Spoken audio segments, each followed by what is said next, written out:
السلام علیکم ورحمۃ اللہ وبرکاتہ۔ توفیع علیہ السلام مدد مومنین، زوار سید اظہر حسین حمدانی اپنے یوٹیوب چینل سے آپ کی خدمت میں دوبارہ سے حاضر ہے۔ آج ہم سورۃ الفاتحہ کی آیہ نمبر 5 کی ٹرانسلیشن بمطابق فقہ جعفریہ کریں گے۔ جی مومنین، تو چلتے ہیں ویڈیو کی طرف۔ اعوذ باللہ من الشیطان الرجیم، بسم اللہ الرحمن الرحیم۔ الصلاۃ والسلام علی اشرف الانبیاء والمرسلین وآلہ الطیبین الطاہرین المعصومین۔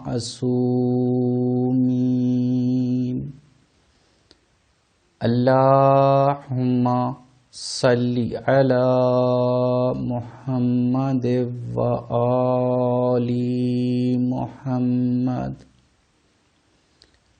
موالیان حیدر قرار، عزاداران سید الشہداء، سادات و غیر سادات، مومنین و مومنات، السلام علیکم۔ توفیع علیہ السلام مدد۔ مومنین، زوار سید اظہر حسین شاہ حمدانی اپنے یوٹیوب چینل پر ایک نئی ویڈیو کے ساتھ آپ کی خدمت میں حاضر ہے۔ آج ہم قرآن کریم کی ٹرانسلیشن میں سورۃ الفاتحہ کی آیہ نمبر 5 کی تلاوت کریں گے اور اس کا ترجمہ بمطابق فقہ جعفریہ آپ کے سامنے پیش کریں گے اور فقہ جعفریہ کے ترجمہ کے مطابق اس آیہ مبارکہ کو سمجھنے کی کوشش کریں گے۔ جی مومنین، سورۃ الفاتحہ کی آیہ نمبر 5 کے اندر اللہ رب العزت ارشاد فرماتے ہیں، اِہْدِنَا الصِّرَاطَ الْمُسْتَقِیمَ۔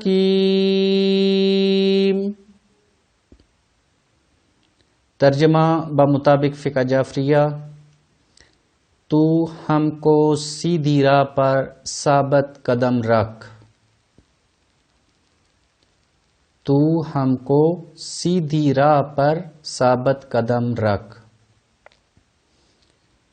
جی مومنین، تو اس ترجمہ کے ذیل میں حاشیہ کے اوپر مترجم سید فرمان علی شاہ صاحب لکھتے ہیں کہ ہدایت کے معنی اگرچہ دو ہی مشہور ہیں، نمبر 1 راستہ دکھانا، منزل مقصود تک پہنچانا، اور مترجمین نے عام طور سے اس مقام پر معنی اول کو اختیار کیا ہے، مگر حق یہ ہے کہ یہاں پر ان دونوں معنوں میں سے کوئی معنی صحیح نہیں، کیونکہ اگر معنی اول اختیار کریں اور یوں کہیں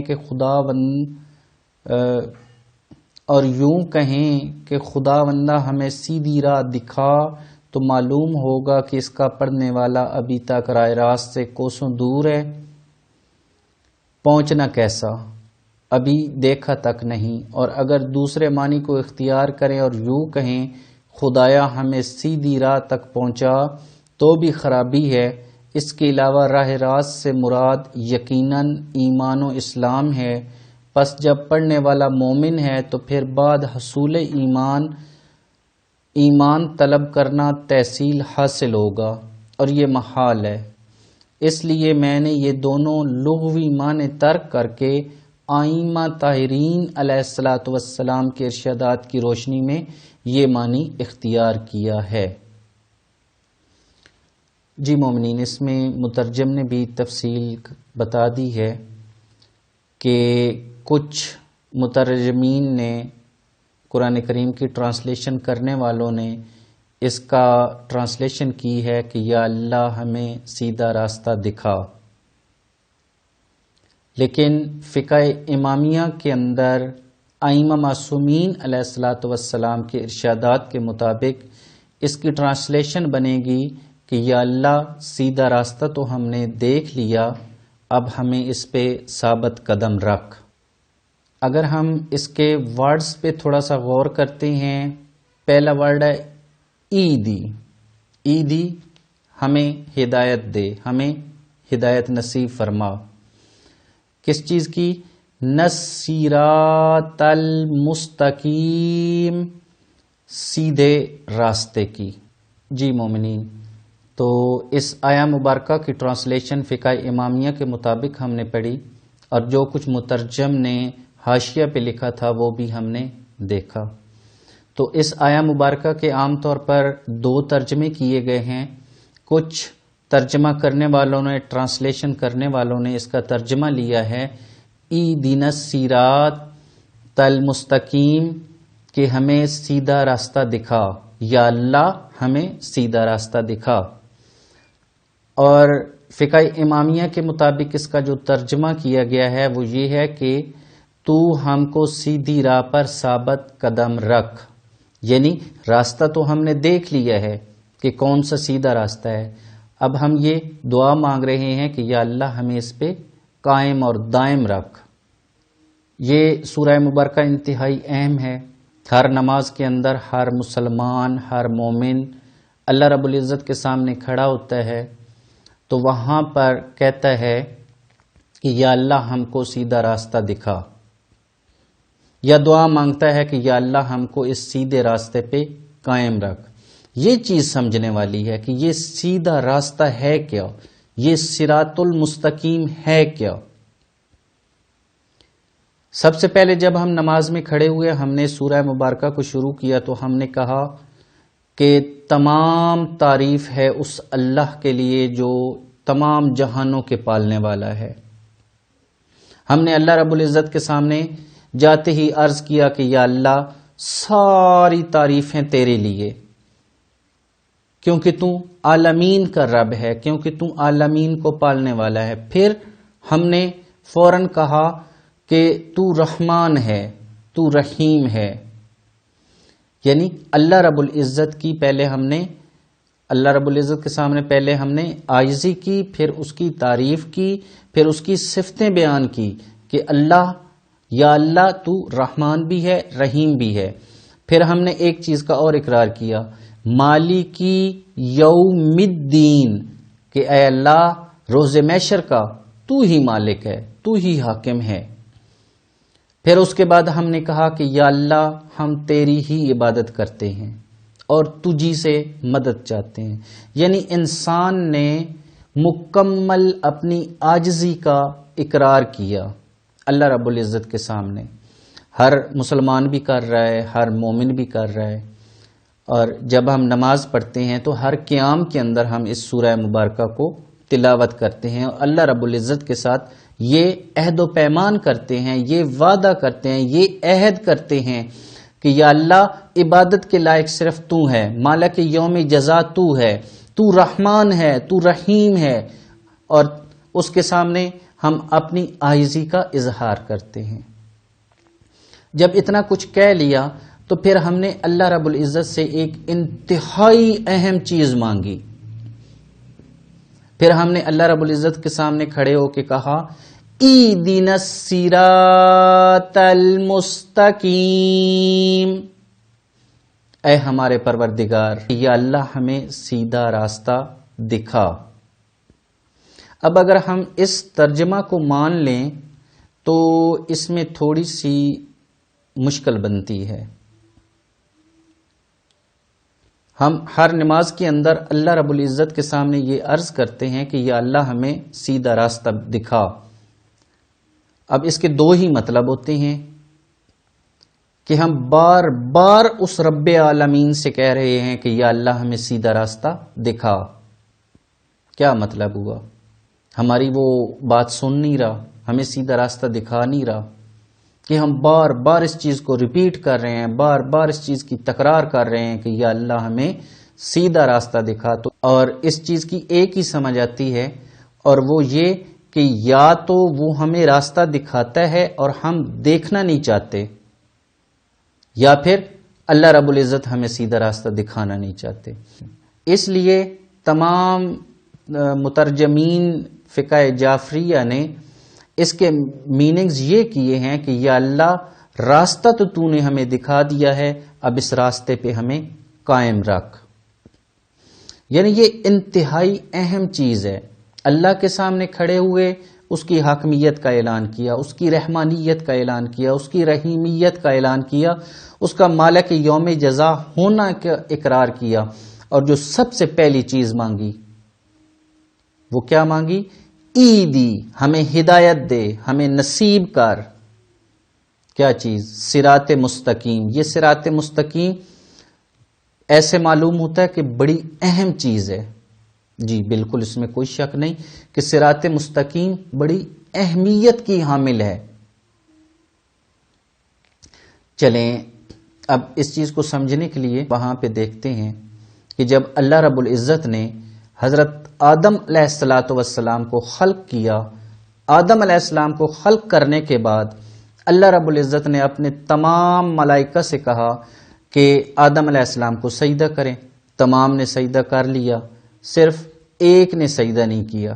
تمام مسلمین، تمام مومنین کو پتہ ہے کس نے سجدہ نہیں کیا، یعنی شیطان نے سجدہ کرنے سے انکار کیا. تو اللہ رب العزت نے کیا کیا؟ اس کو جنت سے نکال دیا. جب وہ جنت سے نکلنے لگا تو اس نے کھڑے ہو کے ایک اعلان کیا تھا بارگاہ خداوندی میں. اس نے کہا تھا کہ یا اللہ مجھے جنت سے تو نکال رہا ہے، اب میں دنیا میں جا رہا ہوں، تو جس کی وجہ سے مجھے نکال رہا ہے اس کی اولاد کو اب میں جنت میں نہیں آنے دوں گا. آپ پورا قرآن کریم پڑھ لیں، بسم اللہ کی با سے لے کے والناس کی سین تک، ایک آیت میں بھی یہ نہیں ہے کہ شیطان نے یہ چیلنج دیا ہو کہ میں اس کی اولاد کو نمازوں سے روکوں گا، یا میں اس کی اولاد کو روزوں سے روکوں گا، یا میں اس کی اولاد کو خمس زکوٰۃ سے روکوں گا. نہیں، شیطان نے وہاں پہ کھڑے ہو کے کہا تھا کہ یا اللہ اس کی وجہ سے مجھے نکالا ہے، اب میں نے اس کی اولاد کو جنت میں نہیں آنے دینا.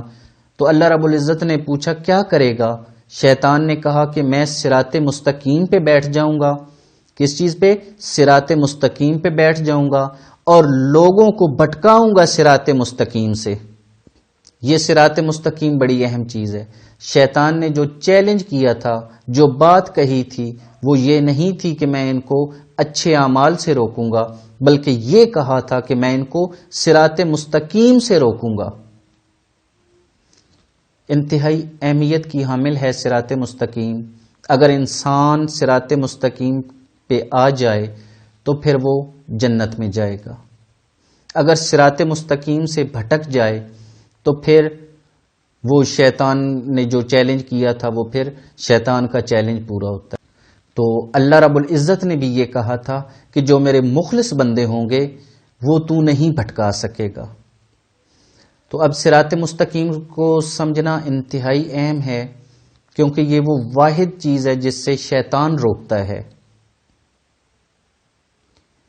اور صراط مستقیم کو سمجھنے کے لیے قرآن کریم نے تو الفاظ استعمال کر دیے، صراط المستقیم، سیدھا راستہ. اب اس کی وضاحت لینے کے لیے، اس کو سمجھنے کے لیے ضروری ہے کہ وارثان قرآن کی طرف ہی رجوع کیا جائے. اور ظاہر سی بات ہے کہ قرآن کریم کو سمجھنے کے لیے جو اس کا بہترین مصدر ہے، اس کا جو بہترین منبع ہے، وہ اللہ کے نبی اور ائمہ معصومین علیہ الصلوۃ والسلام ہیں. ایک صحابی نے اللہ کے نبی سے پوچھا، یا رسول اللہ یہ صراط مستقیم کیا ہے؟ تو سارے صحابہ کرام موجود تھے، بیٹھے ہوئے تھے. اللہ کے نبی نے اشارہ کیا کہ بیٹھ جاؤ. وہ صحابی بیٹھ گئے. تھوڑی دیر کے بعد انہوں نے پھر سوال کیا، یا رسول اللہ یہ صراط المستقیم کیا ہے؟ جو ہم اللہ کی تعریف کرنے کے بعد اللہ کی عبادت کے اندر جو پہلی چیز مانگ رہے ہیں، صراط المستقیم، یہ ہے کیا؟ اللہ کے نبی نے فرمایا بیٹھ جاؤ۔ تیسری بار پھر کھڑے ہوئے، اتنی دیر میں مسجد کے دروازہ سے امام المتقین یعصوب الدین مولا متقیان مولا علی علیہ الصلوۃ والسلام تشریف لائے۔ جب مولا علی علیہ الصلوۃ والسلام کو آتے ہوئے اللہ کے نبی نے دیکھا تو اس وقت اس صحابی سے کہا اب کھڑا ہو اور پوچھ، کیا پوچھ رہا تھا؟ اس صحابی نے وہی اپنا سوال ریپیٹ کیا، دوبارہ سے پوچھا کہ یا رسول اللہ یہ صراط المستقیم کیا ہے؟ تو اللہ کے نبی نے مولا علی علیہ الصلوۃ والسلام کی طرف اشارہ کر کے فرمایا ھذا صراط المستقیم، یہ علی ابن ابی طالب صراط مستقیم ہے۔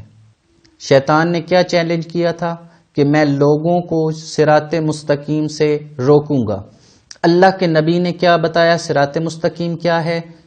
مولا علی علیہ الصلوۃ والسلام۔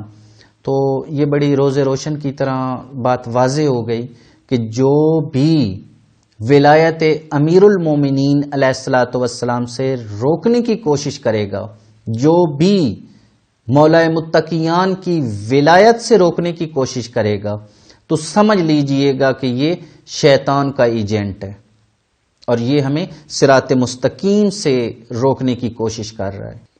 مولا علی علیہ السلام سے منبر کوفہ پہ سوال کیا گیا مولا یہ صراط المستقیم کیا چیز ہے؟ امام علی علیہ الصلوۃ والسلام نے اپنے سینے کی طرف اشارہ کر کے فرمایا نحنو صراط المستقیم، میں ہوں وہ صراط مستقیم۔ آپ سے میری ایک بار پھر گزارش ہے، اگر آپ نے میرے یوٹیوب چینل زوار سید اظہر حسین حمدانی کو سبسکرائب نہیں کیا، اس کو سبسکرائب کر لیں، ساتھ والے بیل آئیکن کو لازمی پریس کریں اور آل کے آپشن کو سلیکٹ کر لیں تاکہ میری ہر ویڈیو آپ تک پہنچے سب سے پہلے۔ اللہ رب العزت سے دعا ہے اللہ رب العزت ائمہ معصومین علیہ الصلوۃ والسلام کا صدقہ، قائم آل محمد علیہ الصلوۃ والسلام کا صدقہ تمام مومنین و مومنات کو صراط مستقیم کے ساتھ قائم رکھے، اور جو لوگ صراط مستقیم سے بھٹکے ہوئے ہیں اللہ رب العزت ان کو صراط مستقیم سے منسلک کر دے۔ تو اسی دعا کے ساتھ آپ سے اجازت چاہتا ہوں، انشاءاللہ العزیز نیکسٹ والی ویڈیو کے اندر ہم آیا نمبر 6 کی طرف جائیں گے۔ تو اسی کے ساتھ آپ سے اجازت چاہتا ہوں، والسلام علیکم، توفیہ علی علیہ السلام مدد۔